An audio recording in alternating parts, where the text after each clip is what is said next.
C'est dans cette ambiance de danse folklorique que les activités de la grande quinzaine commerciale édition 2022 ont été lancées officiellement. La cérémonie a vu la présence des premiers responsables de l'institution organisatrice de ce rendez-vous commercial CCI Togo, du ministre en charge du commerce, du préfet du Golfe et bien d'autres personnalités.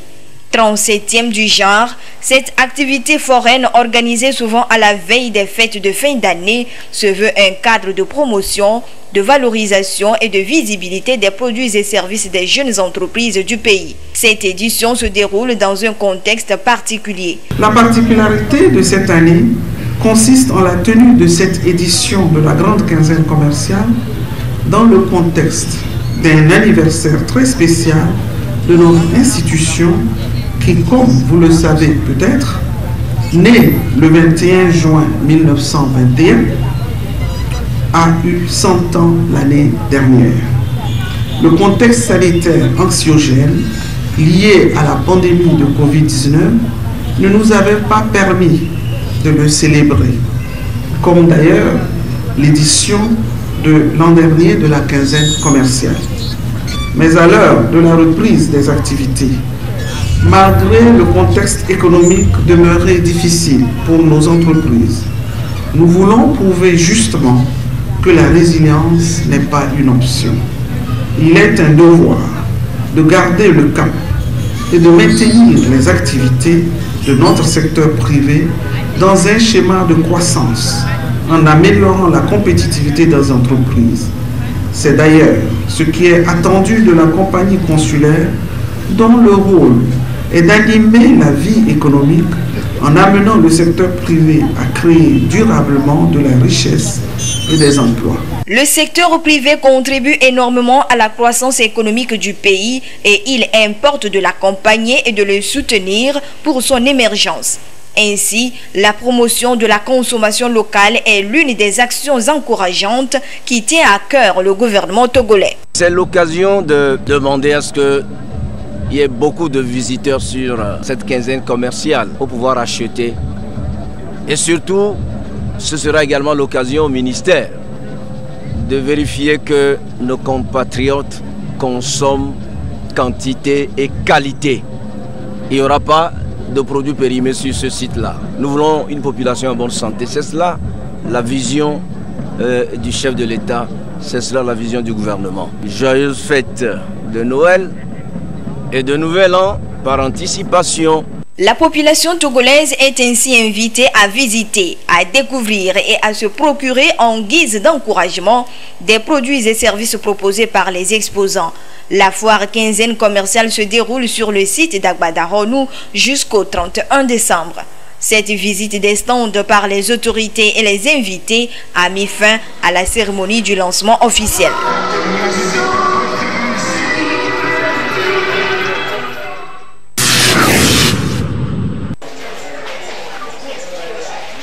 Du 16 au 31 décembre 2022 se déroule sur le site du marché des Kawawassime de Kakaveli la foire nous peuplée de l'Harmattan.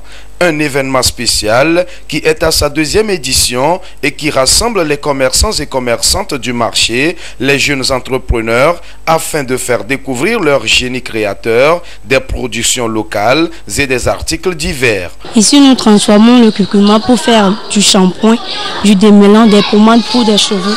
On a du savon et les pommades pour les barbes, pour les hommes aussi.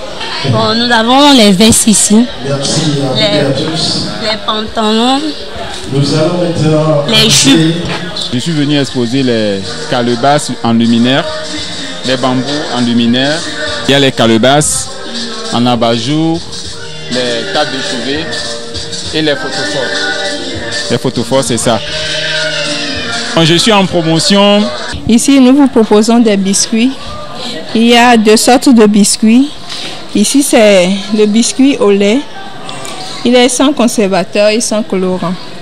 Ici, sont des biscuits à base de fèves de cacao. Ils sont croustillants dedans. Et les deux ont très bon goût. J'appelle tous ceux qui nous suivent en ce moment de venir déguster. Après une première édition réussie, il est apparu nécessaire à la promotrice de l'événement, la responsable du marché, de rééditer l'exploit, ceci au bénéfice non seulement des vendeurs, mais également de la population. Les périodes de fin d'année, qui sont les périodes de fête, sont toujours des moments de joie, de partage, de convivialité. Mais surtout, nous sommes en Afrique, au Togo, c'est des périodes de solidarité en fait. Mais depuis un temps, vous savez que la vie est chère, les choses coûtent cher. Alors, vous savez très bien que également au marché de Kakaveli, nous faisons beaucoup dans le social.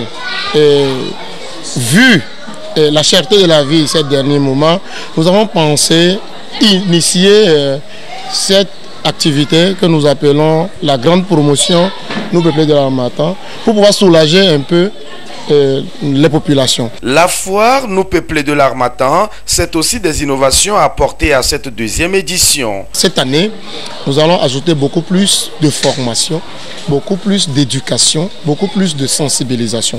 Nous avons l'entrepreneuriat, l'hygiène corporelle, l'hygiène du milieu. Nous avons le numérique dans le domaine commercial. L'autre innovation est que cette année, la foire ne se déroule pas sur l'esplanade du grand marché de Kakaveli. Et nous l'avons délocalisé à l'intérieur même du marché parce que nous avons des kiosques que nous avons conçus spécialement pour les populations et les exposants. Vous avez des stands qui sont modernes et au soir, chaque exposant peut fermer à clé son stand et retourner chez lui, dormir en paix et revenir le lendemain en toute sécurité. L'autre innovation qui est là, c'est le troc. Nous allons faire le troc 2 fois, le 24 décembre et le 31 décembre. Cadre promotionnel des braves femmes et acteurs du marché des Kawawassime, la foire Nous peuplés de l'Harmattan se déroule tous les jours de 7h à 22h et ce jusqu'au 31 décembre. Faites-y un tour pour vous approvisionner pour ces fêtes de fin d'année.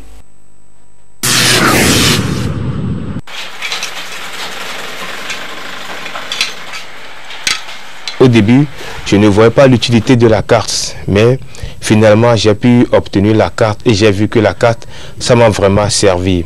Même jusqu'à participer à la foire Miator, au moment où je me préparais pour la foire, pour certains papiers, on m'avait même demandé si j'avais la carte. Et quand j'avais présenté la carte, c'était aussi un atout pour moi. Si l'État veut te donner un travail, il va te demander, pour être curieux pour l'État, il va te demander, est-ce que tu es vraiment professionnel de la matière? Oui. Si oui, tu donnes ta carte professionnelle. Voilà quelques avantages de la carte professionnelle d'artisan. Pour établir cette carte, il faut remplir certaines conditions selon les acteurs du secteur artisanal. Pour tout établissement d'une pièce de ces gens, il faut l'identification de la personne, ça veut dire la naissance, et d'abord le diplôme obtenu, et ensuite maintenant les photos. Actuellement, ça se fait avec l'électronique, tout ça là, et en un rien de temps, vous avez votre carte professionnelle. Tous les éléments qu'il faut réunir avant la fabrication de cette carte, donc c'est payant et ça vaut 5 000 francs. Nous avons un expert venu de la Chambre de Cologne en Allemagne qui nous aide véritablement dans le travail de sensibilisation et de pouvoir répertorier les artisans disposant de leur carte professionnelle. Sans votre carte professionnelle, vous n'avez pas d'atout venant de l'UCRM ni des chambres de métier. À l'heure où le monde fait de plus en plus face aux problèmes de concurrence, le professionnalisme et l'excellence sont des clés pour avoir accès au marché national et international. Tout ceci passe également par l'obtention de la carte professionnelle d'artisan. Et nombreux sont-ils ces artisans à ignorer l'importance de la carte professionnelle. La pandémie du Covid-19 a touché tous les secteurs d'activité. Chaque secteur s'organise pour relancer ses activités post-Covid. Au niveau de l'artisanat, des défis sont à relever pour redynamiser et rendre compétitifs les artisans afin de valoriser le secteur. La formation et les sensibilisations sont nos leitmotifs. Nous devons chaque fois nous perfectionner. Et depuis un certain moment, nous avons un partenaire, le FNAPP, qui nous aide beaucoup dans la formation et le perfectionnement. Nous disons encore une fois, c'est le lieu de remercier le gouvernement pour cet appui financier et voire technique. Et à la SECOM5 qui organise à tout moment des formations par le biais du gouvernement. Et je peux dire qu'à travers ces forums, on essaie toujours d'apprendre de plus, de s'organiser, de mieux faire pour pouvoir se relancer et bien reprendre les activités. Le gouvernement togolais accorde une place de choix à l'artisanat. Il entend faire de ce secteur un levier de développement socio-économique et culturel. Voilà pourquoi des séries de formations sont périodiquement initiées à l'endroit des artisans. Ceci pour renforcer leurs capacités et leur permettre d'être plus compétitifs.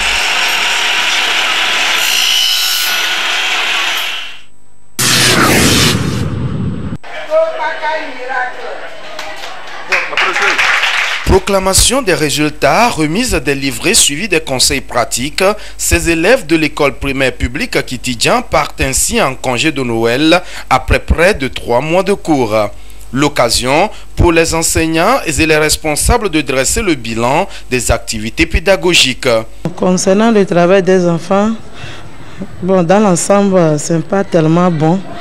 Mais comme nous sommes au début, dès le retour, on va maximiser et voir si il y a la lecture, les enfants n'arrivent pas à faire la syllabation, si tout ça, on va maximiser sur ça pour voir ce que ça va donner au deuxième trimestre. Donc c'est une satisfaction que nous partions aujourd'hui en congé. Le travail n'est pas assez bon, mais je pense que comme c'est le premier trimestre, nous allons remonter la pente pour que ça puisse bien marcher. Nous nous sommes mis au travail, mais d'ores et déjà, je tiens à remercier les autorités qui ont su se prendre pour qu'il n'y ait plus de troubles comme les années antérieures. Nous, directeurs, nous sommes attelés au travail et nous avons permis à ce que les enseignants atteignent là où ils doivent être pour le programme. Bon, donc ils ont fait l'essentiel du programme et ce qui a donné un résultat pas mal de retour. On va faire mieux pour atteindre les résultats qu'il faut et jusqu'à la fin de l'année, tout sera OK. L'objectif pour les élèves, c'est de réussir à la fin de l'année. Et pour gagner ce pari, ils comptent se mettre au travail pendant ces congés pour maximiser leurs chances de réussite. Pendant les congés, on a des devoirs, on va les traiter à la maison. Après avoir fini, et je révise un peu mes leçons et quand on reviendra, je serai un peu fort. Je remercie à tous les maîtres qui ont confiance en moi. Pendant le congé, je vais apprendre mes leçons. Je vais éviter de me promener. Les congés de Noël sont pour quelques jours et pour les rendre utiles, voici des conseils pratiques. Il faut que les parents aient un regard vigilant sur les enfants, de ne pas les laisser trop dans l'amusement. Il faut qu'ils veillent sur eux. En ce temps de fête aussi, il y a les malfaiteurs qui se mélangent. Donc il faut qu'ils aient leur regard sur leurs enfants. Il ne faut pas que le temps de récréation domine celui du travail. Donc l'enfant, après s'être recueilli dans la matinée jusqu'au soir, il faut qu'il se mette au travail, qu'il révise les leçons qu'ils ont eues à ce premier trimestre. Pour les congés, nous allons dire aux parents de bien tenir leurs enfants, surtout côté lecture, pour pouvoir nous aider. Donc les enfants doivent s'amuser, mais ils n'ont qu'à chercher un temps aux enfants d'étudier un peu pour que le deuxième trimestre soit plus meilleur que le premier trimestre. Des conseils utiles à mettre en application pour tirer meilleur profit de ces congés. Soulignons que la rentrée pour le compte du deuxième trimestre est fixée au 4 janvier 2023.